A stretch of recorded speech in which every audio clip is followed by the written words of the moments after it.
Bagian I. Era nyaman dan mapan. 1. Negeri Seribu Janji. Bukan main. Indonesia. Sebuah negara kepulauan yang sangat luas dan menyimpan banyak kekayaan alam. Lebih dari 14% terumbu karang dunia ada di sini. Lebih dari 2.500 jenis ikan dan 500 jenis karang hidup di dalamnya. Pernah menjadi penghasil gas alam cair, LNG, terbesar di dunia, produsen timah terbesar kedua, peringkat pertama penghasil cengkeh dan pala, dan salah satu produsen utama karet alam dan minyak sawit mentah. Memiliki kekayaan hayati hutan sangat melimpah, yang menurut Bank Dunia sebesar 94,4 juta hektar, dan memiliki 10% luas hutan tropis yang masih tersisa. Wilayah lautnya seluas 5,8 juta kilometer persegi, dengan panjang garis pantai lebih dari 81.000 kilometer. Sekitar 7%, 6,4 juta ton per tahun, dari potensi lestari total ikan laut dunia ada di sini. Walaupun cadangan batubara Indonesia cuma 0,5% dari cadangan dunia, produksinya menempati posisi ke-6 atau lebih 240 juta ton. Negara produsen minyak mentah potensial dengan cadangan terbukti 3,7 miliar barel dan 3,7 miliar barel cadangan potensial. Peringkat ke-13 produsen gas alam dengan cadangan sekitar 92,9 triliun kaki kubik. Produksinya menduduki peringkat ke-8 dengan tingkat produksi sebesar 7,2 triliun kaki kubik, dan menduduki peringkat kedua negara pengekspor LNG terbesar dengan produksi sebesar 29,6 miliar kaki kubik, BCF. Cadangan emas Indonesia berkisar 2,3% dari cadangan emas dunia dan menduduki peringkat ke-7. Selain itu memiliki potensi emas peringkat ke-6 di dunia yaitu sebesar 6,7%. Peringkat kelima cadangan timah terbesar, yaitu sebesar 8,1% dari cadangan timah dunia, dan peringkat kedua dari sisi produksi, yaitu sebesar 26% dari jumlah produksi dunia. Peringkat ketujuh untuk cadangan tembaga dunia, atau sekitar 4,1%. Produksinya menduduki peringkat kedua sebesar 10,4% dari produksi dunia. Peringkat ke-8 cadangan nikel dunia, dengan produksi menduduki peringkat keempat sebesar 8,6%. Komponen minyak, gas dan batubara saja sudah menghasilkan 6 juta barel setara minyak per hari. Belum lagi energi terbarukan panas bumi, yaitu sebesar 40% dari total yang ada di dunia. Itu setara dengan 28.000 megawatt, atau hampir 97% seluruh kebutuhan tenaga listrik Indonesia. Potensi sumber minyak bumi Indonesia diperkirakan mencapai 73 miliar barel. Yang sudah dikeluarkan sejak zaman Belanda hingga sekarang mencapai 23 miliar barel. Diakini cadangan minyak masih banyak di bumi Indonesia, meski itu perlu dibuktikan lebih lanjut. Produksi gas, LNG, setara 5,6 juta barel minyak per hari, namun harganya di pasar dunia hanya sekitar seperempat dari harga minyak. Produksi batubara setara dengan 2 juta barel minyak per hari, dengan harga di pasar dunia sekitar separuh dari harga minyak. Itu belum semuanya. Membacanya saja sudah menimbulkan decak kagum, sehingga wajar kalau banyak orang beranggapan Indonesia sangat kaya, bak negeri dongeng. Hal itu lalu membawa logika masyarakat, bahwa sudah sepantasnya jika pemerintah menyediakan semua kebutuhan, termasuk energi, dengan harga yang semurah mungkin. Pola pikir semacam ini tentu tak terbentuk sekali jadi, tapi ditanamkan sejak kita masih anak-anak lewat berbagai kesempatan. Banyak di antara kita termasuk generasi yang lahir di era 1960-an hingga 1970-an. Mereka adalah generasi yang lahir di era oil boom ketika harga BBM masih murah dan mudah diperoleh. Kini zaman itu sudah lama berlalu. Sumur minyak peninggalan masa lalu hampir kering. Eksplorasi dengan cara yang terbilang maju pun tak banyak membantu. Di Indonesia, eksplorasi minyak bumi seakan berjalan di tempat. Hasilnya juga tak jelas, kalau tak boleh dikatakan menurun. Indonesia tak lagi jadi anggota OPEC. Harga minyak melambung tinggi, tapi kita tak pernah menikmatinya. Pendapatan dari minyak sebagian besar tersedot untuk membiayai subsidi bahan bakar yang terus naik. Mendulang minyak.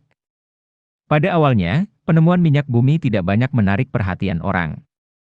Minyak bumi hanya digunakan untuk pemakaian sehari-hari, untuk obat dan lampu penerang.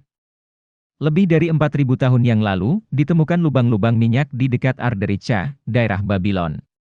Aspal disebut-sebut telah digunakan sebagai bahan konstruksi tembok dan menara Babylon, Herodotus dan Diodorus Siculus. Jumlah minyak yang sangat besar ditemukan di tepi sungai Isus, salah satu anak sungai Eufrat. Situs kerajaan Persia kuno menunjukkan bahwa obat-obatan dan penerangan untuk kalangan menengah atas dibuat dari minyak mentah.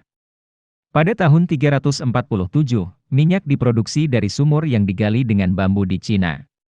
Pada tahun 1850-an, Ignacy Lukasiewicz menemukan proses destilasi minyak tanah dari minyak bumi, sehingga memberikan alternatif yang lebih murah daripada menggunakan minyak paus. Maka dengan segera pemakaian minyak mentah untuk keperluan penerangan melonjak drastis di Amerika Utara. Sumur minyak komersial pertama di dunia digali di Polandia pada 1853. Pengeboran minyak kemudian berkembang sangat cepat di banyak belahan dunia lainnya, terutama saat Kekaisaran Rusia berkuasa. Perusahaan Branobel yang berpusat di Azerbaijan menguasai produksi minyak dunia pada akhir abad ke-19. Revolusi industri terjadi pada pertengahan abad ke-18 didorong oleh revolusi ilmu pengetahuan pada abad ke-16 dengan munculnya para ilmuwan besar seperti Francis Bacon, René Descartes, Galileo Galilei, serta pengembangan riset dan penelitian dengan pendirian lembaga riset seperti The Royal Improving Knowledge, The Royal Society of England, dan The French Academy of Science. Perkembangan kegiatan wirausaha di banyak wilayah jajahan Inggris yang luas dan kaya sumber daya alam, mendorong pertumbuhan ke arah zaman modernisasi minyak bumi. Edwin Laurentine Drake disebut sebagai bapak industri perminyakan modern karena pada tanggal 27 Agustus 1859, untuk pertama kalinya, melakukan pengeboran minyak secara komersial di Titusville, Pennsylvania. Temuan itu bermula ketika pada suatu hari mata bornya menyentuh lapisan minyak pada kedalaman 70 kaki. Minyak tanah yang kita kenal selama ini, sebelumnya tak pernah dilirik orang. Samuel Martin Kier lalu dikenang sebagai orang Amerika Serikat pertama yang menyuling minyak mentah menjadi minyak lampu, minyak tanah, suatu segmen pasar yang baru saat itu, menggantikan minyak ikan paus. Sejak itu dimulailah sejarah modern perminyakan di Amerika Serikat. Sejarah perminyakan Indonesia hampir sama tuanya dengan sejarah modern perminyakan di Amerika Serikat.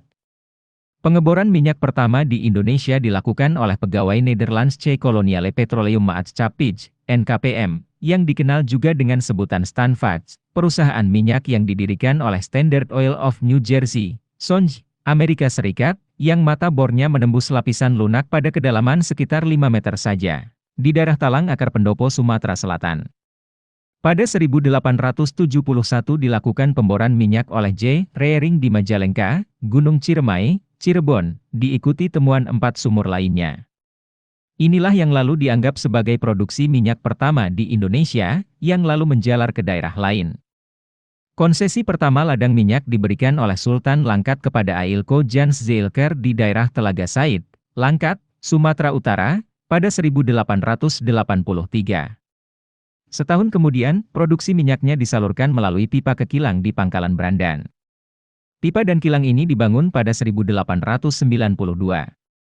6 tahun kemudian, Belanda membangun tangki timbun dan pelabuhan di Pangkalan Susu, pelabuhan ekspor minyak pertama di Indonesia. Pada 1890, Belanda mendirikan perusahaan minyak NV Koninklijke Nederlandse Petroleum Maatschappij, atau Royal Dutch Petroleum Company. Pada 1895 berdiri Nederlandse Indische Exploratie Maatschappij untuk mengelola konsesi di daerah Banyuasin dan Jambi. Pada 1897 dibentuk Sumatera Palembang Petroleum Maatschappij, yang masih menjadi bagian Royal Dutch dan kilang mini di daerah Banyuasin. Temuan minyak lainnya juga terjadi di daerah Lematang Ilir dan Muara Enim, Sumatera Selatan. Untuk mengelola ladang ini dibentuklah Muara Enim Petroleum Maatschappij. Belanda juga membangun kilang di Pelaju, bersamaan dengan pembangunan jaringan pipa yang menghubungkan Muara Enim dengan kilang Pelaju. Pada 1887 Belanda mendirikan perusahaan minyak Noordsche Petroleum Maatschappij yang mengelola ladang minyak di Surabaya, Jawa Timur. Di sana, Belanda memperoleh konsesi seluas 152,5 km persegi. Belanda juga membangun kilang di Wonokromo pada 1890 untuk mengolah minyak mentah dari ladang ini. Di Kalimantan, pengelolaan minyak bumi dimulai ketika Sultan Kutai memberikan konsesi kepada Belanda pada 1888. Lalu pada 1893, ladang minyak sangat-sangat di Kutai pun mulai berproduksi. Belanda juga membangun kilang Balikpapan. Pengapalan minyak pertama ke Singapura terjadi pada 1898 oleh kapal tanker Shell. Pada masa itu Royal Dutch bergerak di bidang eksplorasi, produksi dan penggilangan, sedangkan Shell mengurus masalah transportasi dan pemasaran. Royal Dutch didirikan di Belanda pada 1890 oleh Zilker, penemu ladang minyak di Langkat, dan berkantor pusat di Pangkalan Brandan. Sementara Shell didirikan oleh Marcus Samuel pada 1897. Awalnya Shell adalah perusahaan penjual kulit kerang di London. Kini, kulit kerang itu diabadikan sebagai logo Shell. Dua perusahaan ini kemudian merger pada 1907 menjadi Royal Dutch Shell Group yang kini dikenal dengan nama Shell. Lalu, Shell membentuk De Bataafse Petroleum Mij, BPM, untuk produksi dan penggilangan, dan Anglo-Saxon Petroleum Choi untuk transportasi dan pemasaran. Masuknya raksasa minyak dunia ke Hindia Belanda diawali dengan terbitnya Pertambangan, Indische Midwet, pada 1899 yang mengizinkan swasta ikut dalam pengusahaan minyak bumi, setelah sebelumnya dilarang oleh Belanda. Standard Oil of New Jersey, SONJ, merupakan perusahaan swasta pertama yang datang ke Hindia Belanda pada 1912. Mereka mendirikan Nederlandse Koloniale Petroleum Maatschappij, NKPM. Perusahaan itu mampu menyedot sampai 15.000 barel minyak per hari. Keberhasilan ini mendorong NKPM membangun kilang di Sungai Gerong pada 1926. Pada 1924, Standard Oil of California, Socal, milik grup Standard Oil, datang ke Hindia Belanda. Socal bergabung dengan Texaco mendirikan perusahaan joint venture Nederlandse Pacific Petroleum Maatschappij, NPPM. Pengeboran pertama mereka lakukan pada 1935 di Blok Sebangga, 65 km utara Pekanbaru. Temuan besar mereka terjadi pada 1944, saat ahli geologi NPPM melakukan pengeboran di Sumur Minas 1. Temuan itulah yang lalu dianggap cikal bakal penguasaan Chevron atas cadangan minyak terbesar di Indonesia sampai sekarang. Negeri penjual minyak. OPEC awalnya dibentuk dengan fokus pada ekonomi dan geopolitik, yakni mempertahankan dan menentukan harga minyak pada tingkat yang menguntungkan negara produsen yang tergabung di dalamnya. OPEC juga mau menjadi jangkar dalam hubungannya dengan perusahaan-perusahaan minyak asing dan dengan negara-negara konsumen. Indonesia yang masih surplus minyak, bergabung menjadi anggota OPEC pada 1962. Meski bukan termasuk pendiri OPEC, Indonesia adalah negara awal yang bergabung dengan OPEC. Pada 1965, produksi minyak Indonesia mencapai 486.000 barel per hari, sementara konsumsinya baru sekitar 25-nya saja. Jadi, ada surplus yang sangat besar sehingga lalu diekspor. Angka ini terus bergerak naik dan mencapai puncaknya sekitar 1,6 juta barel per hari pada 1977. Posisi Indonesia sebagai net oil exporter kala itu membuat perasaan kita melambung jauh ke langit, mengingat hanya sebagian kecil negara di dunia yang mengekspor minyak. Indonesia bahkan bergabung lebih dahulu dengan kartel minyak internasional ketimbang negara-negara produsen minyak lainnya, seperti Uni Emirat Arab yang baru bergabung pada 1967, lalu Aljazair pada 1969, Nigeria 1971, dan Ekuador 1973. Tak pernah terbayang Indonesia bakal menjadi negara pengimpor minyak hari ini. Indonesia satu-satunya negara di Asia Timur yang menjadi anggota OPEC. Indonesia yang sebagian besar penduduknya Muslim menjadi penting dalam penentuan kebijakan OPEC, selain karena sebagian konsumen minyak utama adalah negara-negara di Asia. Posisi sebagai anggota OPEC dengan sendirinya memberi manfaat geopolitis bagi Indonesia kala itu.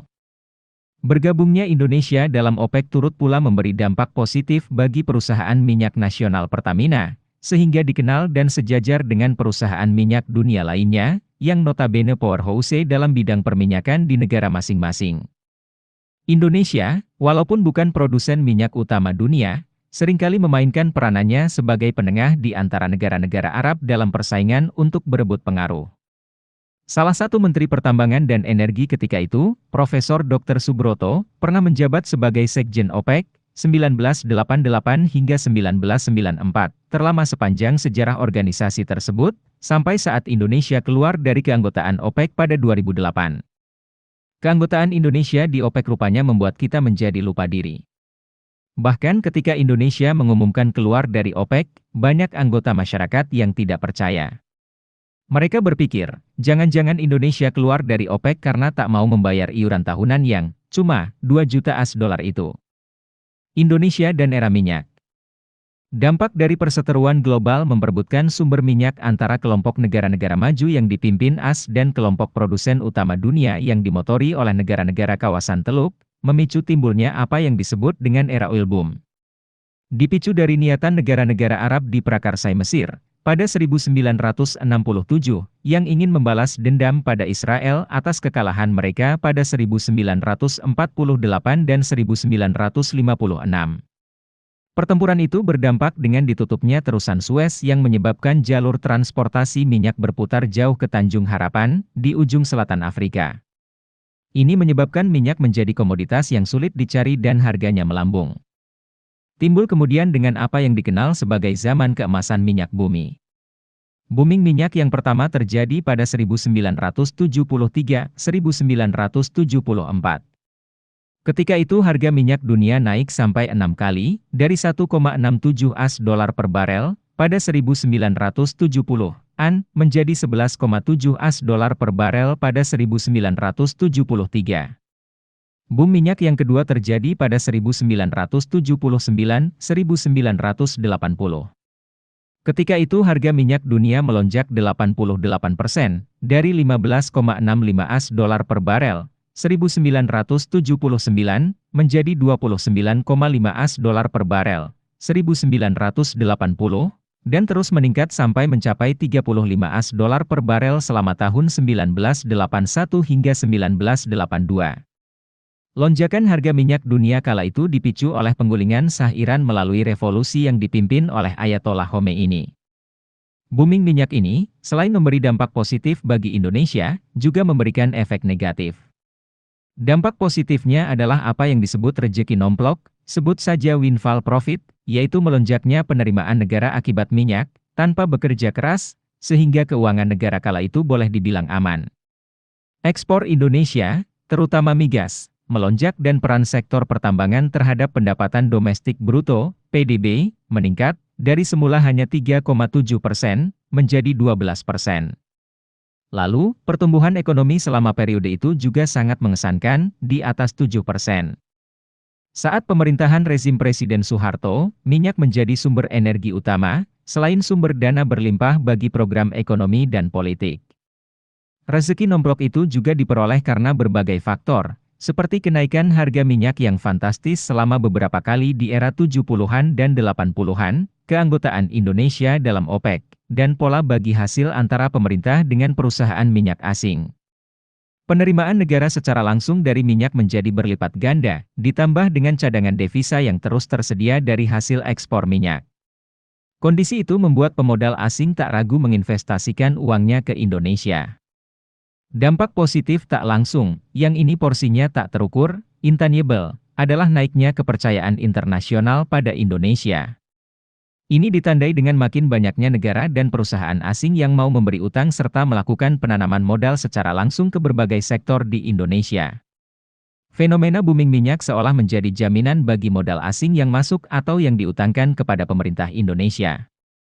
Sebagian dari proyek asing tersebut memang berfungsi memperlancar operasi industri minyak di Indonesia, misalnya berkaitan dengan infrastruktur, jalan raya, telekomunikasi, pembangkit listrik, dan non-fisik, ketersediaan tenaga kerja, kelancaran mekanisme perdagangan luar negeri, dan modernisasi perbankan.